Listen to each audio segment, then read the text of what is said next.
Hello students, welcome to the Kernel series. Myself Dr. Roshini, I will be teaching today about placenta, a quick tidbits about placenta. So to begin with, placenta is also known as discoid, hemochorial and deciduate. Why is it called discoid? Yes, it is called discoid because of its disc-like shape. Because of its shape, it's called discoid, circular and disc-like, hence it's called discoid. And then hemochorial. What does it mean by hemo? Hemo is blood. It because of its direct contact with the maternal blood and chorionic origin, it's called hemochorial. And then deciduate. What do you mean by deciduate? It sheds. Placenta is shed down after delivery of the baby, and during that time it also brings out the maternal tissue. That's why it's called deciduate. So placenta is also known as discoid and then hemochorial and deciduate. Human placenta is discoid, hemochorial and deciduate. These are the alternative terms. But this placenta is there in almost all mammals. Okay.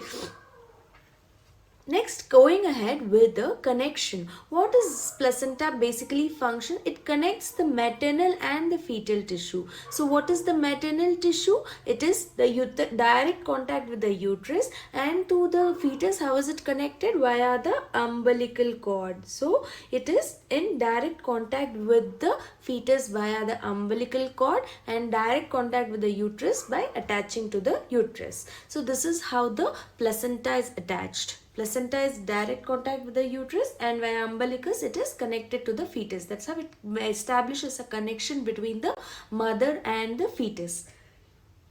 Going ahead with the development, as we all know, placenta has two different components, that is fetal and maternal. The majority of the component is fetal component, that is by origin called from chorionic frondosome, and the maternal component is originated by decidua basalis. So, chorionic frondosome gives the major component of the fetal tissue, and that of the maternal tissue is of origin by decidua basalis. As you know, fetal component is almost 1/5, whereas only less than 1/5 is the component of maternal component. Here you can see in this photo a different placental attachment. This is direct attachment to the uterus, that is called decidua basalis, whereas the covering the embryo, this is called decidua capsularis, whereas the extra tissue outside, that is called decidua parietalis. So these are the three components at the development of the placenta. The one which is in direct contact, once again, the one which is in direct contact with the placenta, it's called decidua basalis, whereas the one which is covering the embryo, that is called decidua capsularis, whereas the one which is extra outside the these two, it is called decidua parietalis. Okay, so these are the three components at the period of development. Let me tell you how this progresses. So you can see in this sequence of photos, this is at around 6 to 8 weeks, this is around 8 to 10 weeks, this is around 12 to 16 weeks. So what happens in this period, in the initial, as you all know, placenta development starts by 6 weeks and it completes the development by almost 12 weeks. So 6 to 12 weeks is the development period of placenta. So during the 6 weeks, this is the decidua basalis, whereas the one which is covering the embryo is called decidua capsularis, and the extra outside is called decidua parietalis. So now, by 8 to 10 weeks, what happens? This capsularis will keep enlarging and the basalis also will keep enlarging. So the parietalis starts reducing. By 12 to 16 weeks, almost the parietalis is fully occupied by the capsularis. It is almost obliterated. By 16 weeks maximum, the parietalis will be obliterated by the capsularis and the development of the basalis. Okay, parietalis is almost obliterated. Next, going ahead with the placenta at term. How does this look? It measures how much? Around 15 to 20 centimeters. Okay, the measurement is around 15 to 20 centimeters and thickness is around 3 centimeters. What is the weight of a normal placenta at term? It's around 500 grams, and in proportion to fetus, how much is it? 1:6. Placenta is only one part of the 6 times of fetus. And an average fetus is around 3 kgs. So what is the measure weight of the placenta? It's around 500 grams. Next, going to the surfaces. How many surfaces are there? Fetal and maternal surface. This we will discuss in detail. Fetal surface and maternal surface. How many plates? Basal plate and chorionic plate. Basal plate and chorionic plate. Basal plate is the one in contact with the maternal tissue, which is least in component, whereas chorionic plate is the most of the fetal tissue, which is in contact with the amnion and the chorion. This is the maximum in component. Going ahead with the fetal and the maternal surface. So you would have seen placenta in your postings, OBG postings. So where you can see the placenta, one side will be glistening white capsular and the other side will be rough and raggy. So which is the fetal surface? The glistening white one is the fetal surface. The glistening and whitish, okay, a smooth surface. It will have a smooth surface and it is glistening. That is the placenta of the fetal side. As we told, how is it connected with the fetal side? Via the umbilical cord. So at the fetal side you can see umbilical cord, presence of umbilical cord. Whereas what is the maternal surface? It is rough and raggy. Okay, it is rough and raggy and it is red in color. Because of the maternal blood, it is red in color. Rough and raggy and red in color. Okay, because of the maternal blood, direct contact with the maternal blood. When we discuss later during the discussion about the third stage, where how the placenta separates, this becomes very important. So how do you know the separation? So fetal side is almost smooth, nice, glistening, and umbilicus is attached at the center, whereas the maternal side is rough, red, raggy, and spongy in consistency. Okay, what is the proportion of the fetus fetal surface? As we already discussed, almost most of it is the 4/5 of the placenta is by fetal side, whereas fetal surface only 1/5, even less than 1/5 is that of the maternal surface. What is the importance of the maternal surface? The maternal blood is not directly going into the fetus, it is only it's exchanging to the fetal blood. How does this happen? At the cotyledons. Where can you see the cotyledons? Cotyledons are seen over the maternal surface. When you see a rough lobule like things on the maternal surface, that is the cotyledons. If this is the placenta, you can see like this multiple cotyledons. How many cotyledons are there? Around 15 to 30 cotyledons will be there in a placenta. After removal of placenta, you should always examine for complete removal of placenta. If all the cotyledons are there, then it is a complete placenta. If any of the cotyledon is missing, then that will be retained placenta. Okay, so this is how it looks. So these cotyledons are of very much importance. How many are there? Around 15 to 30 cotyledons will be there. So what will each cotyledon contain? They contain the stem villi. These villi are the primary blood flow to the fetus, and these intervillous space has the maternal blood. Okay, these intervillous space, this has the maternal blood. Let me draw it again. If this is the placenta, these are the cotyledons, then these, they have the stem villi, that is the primary, secondary and tertiary villi. Based on the development of the placenta, they have the blood vessels. Each cotyledon will have around 3 to 4 villi. Okay, each cotyledon will have 3 to 4 villi, and there are around 15 to 30 cotyledons. And this intervillous spaces, this is the intervillous space. Here is the maternal blood. Okay, here this, from here the exchange of blood happens to the fetus. So here maternal blood will be there and here the fetal blood will be there. They exchange the components, like example respiratory, excretory exchange, everything happen like this. They don't mix. Maternal and fetal blood don't mix. They flow in opposite directions. If the maternal blood flow is clockwise, the anti-clockwise will be the fetal blood flow. Okay, that is how they exchange the components. For oxygen, carbon dioxide, urea, create, whatever it is, that is how they exchange.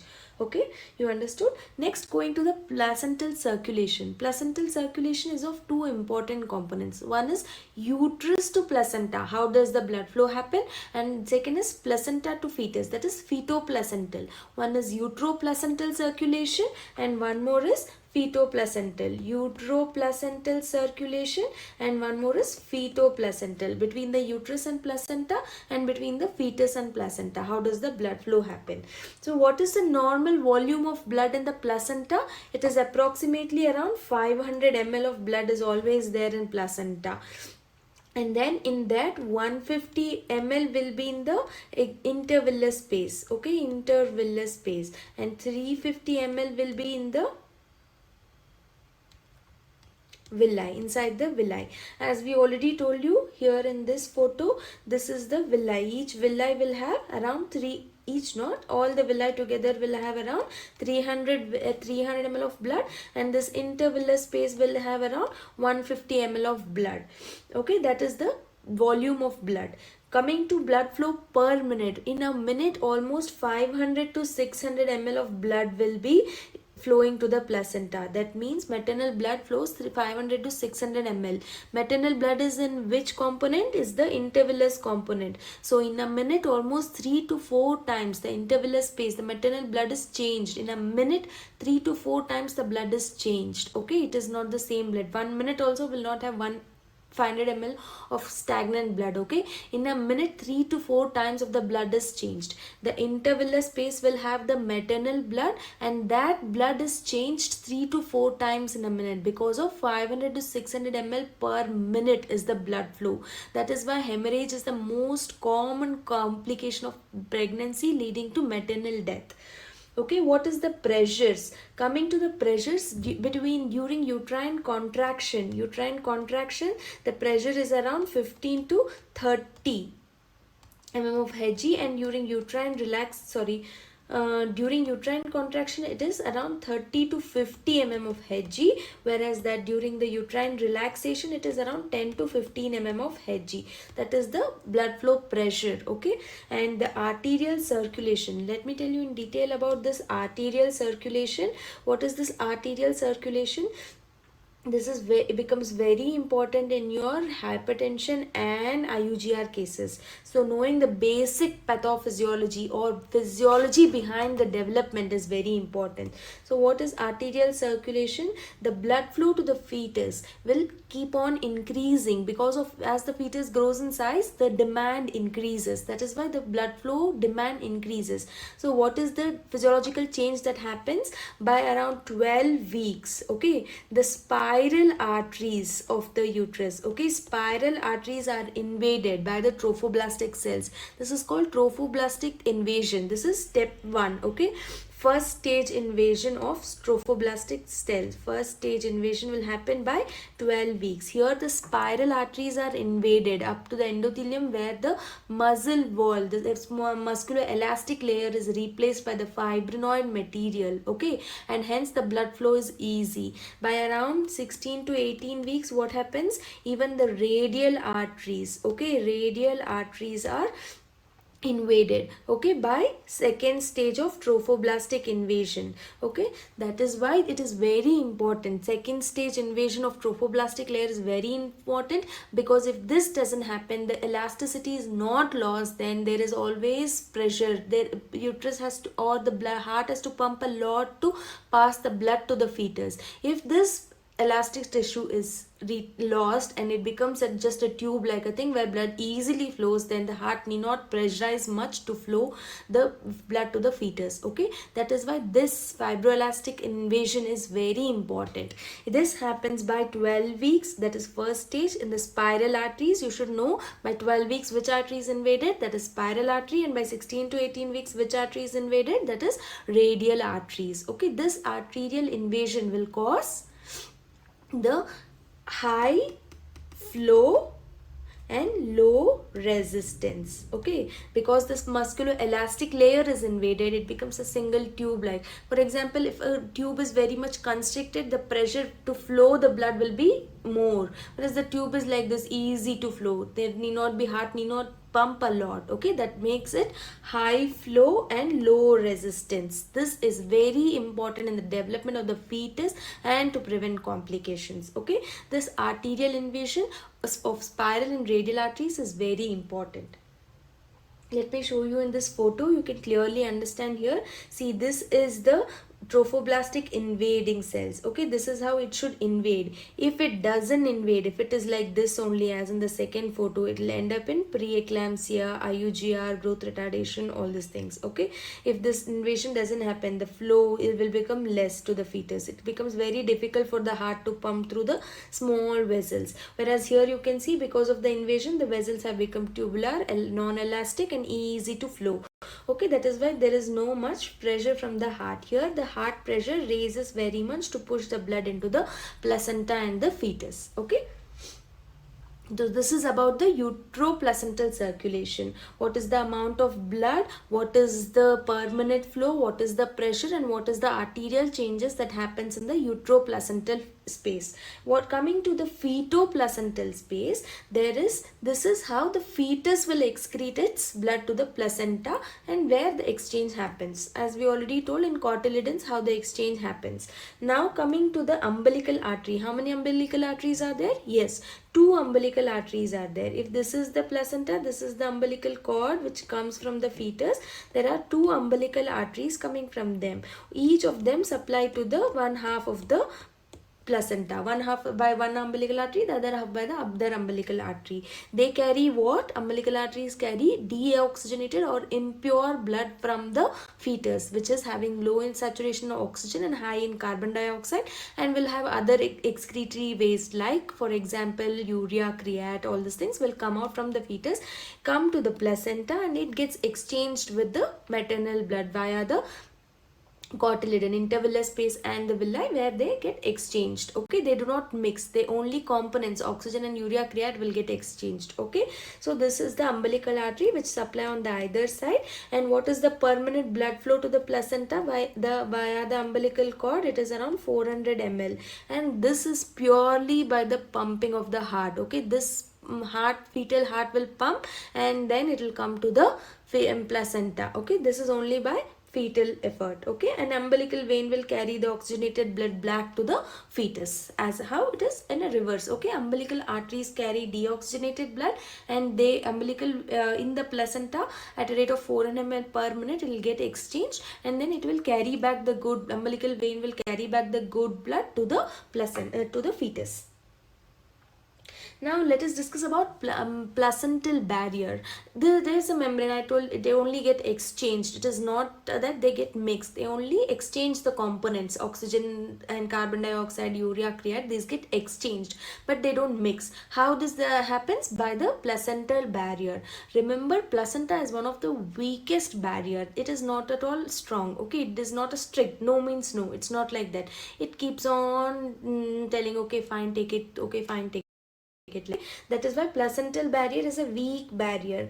Generally, it doesn't allow more than 500 Daltons of size of any molecule. It doesn't allow, but still it allows. Sometimes it have via phagocytosis, facilitated diffusion, or active transport. Somehow the placenta will get transfused. That is why you should be very careful when you give any drug or when the maternal infections are there, because though there is placental barrier, it is easy to cross that barrier. That is why you should be very careful when you prescribe any medication to the mother during pregnancy. Okay, so let us know what are the layers of this barrier. From 1, 2, 3, 4, it is in the syncytiotrophoblastic layer.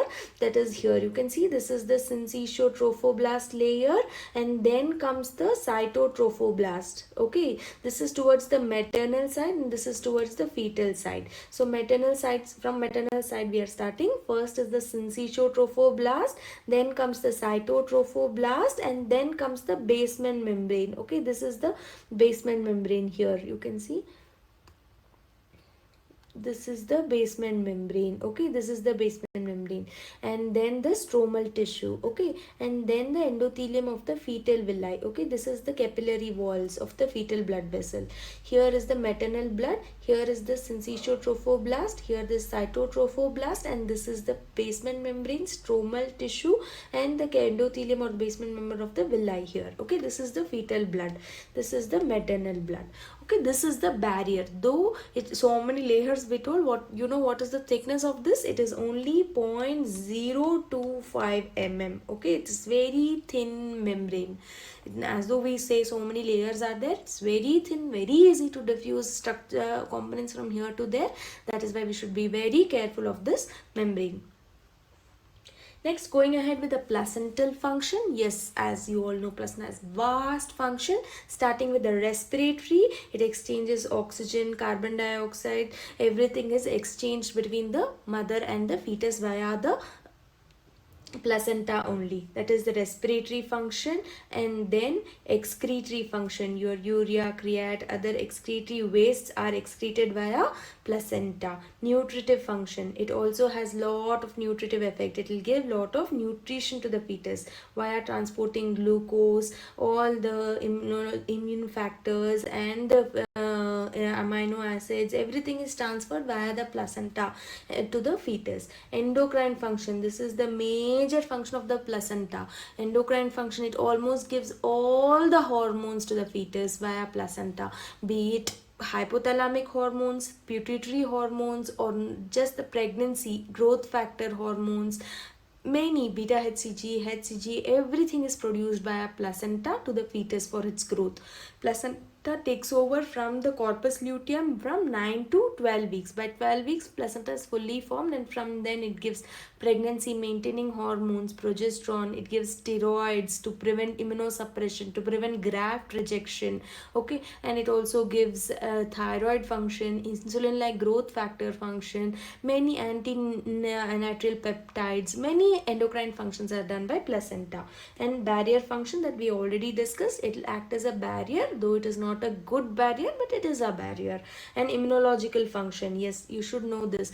Why? Even though fetus is having graft rejection after the growth, after the baby is delivered, your maternal and fetal rejection is very common. Why? During the intrauterine period, fetus is not rejected because the this is not very clear, but still the immune cells, T helper cells, get transferred from T2 to T1. Okay, immunological system. Okay, that is why from T2 to T1, when they get transferred, it becomes very easy for preventing graft rejection. And then natural killer cells, okay, they are very important in placenta. Natural killer cells prevent invasion of the placenta more to the myometrium. Only 1/3 of myometrium is invaded. It's not invading more than that. When it's not invading more than 1/3, what happens? It gets easily separated and the graft rejection is very less. What happens if it invades more than 1/3? It becomes adherent placenta, and later you will have lot of complications. It will become adherent placenta, increta, percreta,